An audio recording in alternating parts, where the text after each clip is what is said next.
Should I tell you that Gaza was once a city district of historic Palestine that sits on the eastern coast of the Mediterranean Sea, that its harbor and fertile land has made it a focal point of trade and empire for centuries, including the Romans, the Mongols, and Napoleon's France,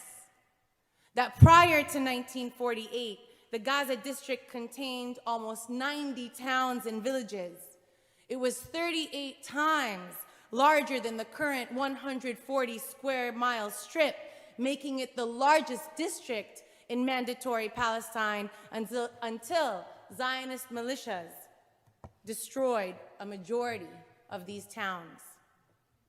Should I tell you that upon Israel's establishment, a severely truncated Gaza absorbed nearly 25% of Palestinian refugees exiled from their former homes,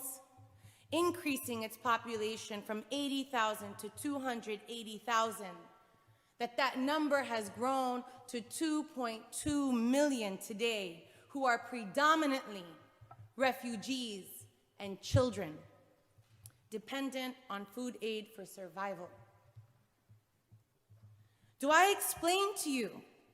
that Israel began to circumscribe this Palestinian territory in 1993 as it was entering into the Oslo Peace Accords?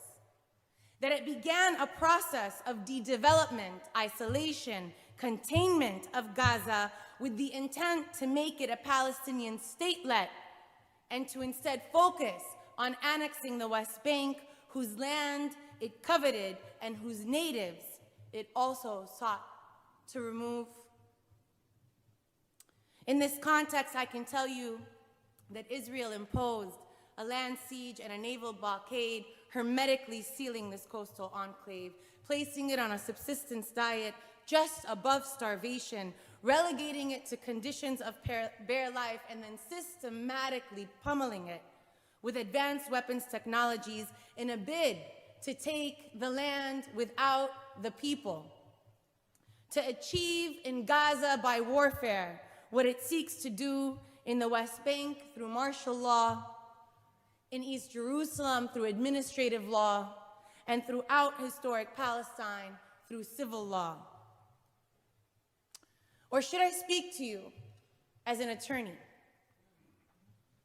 and tell you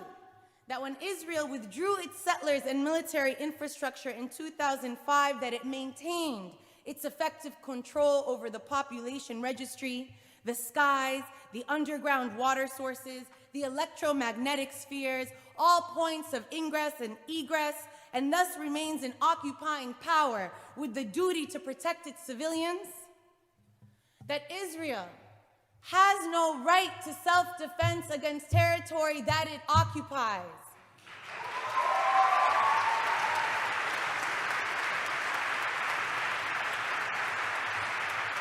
It has no right to self-defense against territory that it occupies, no more than Portugal had the right to self-defense to protect its hold on Mozambique and Angola.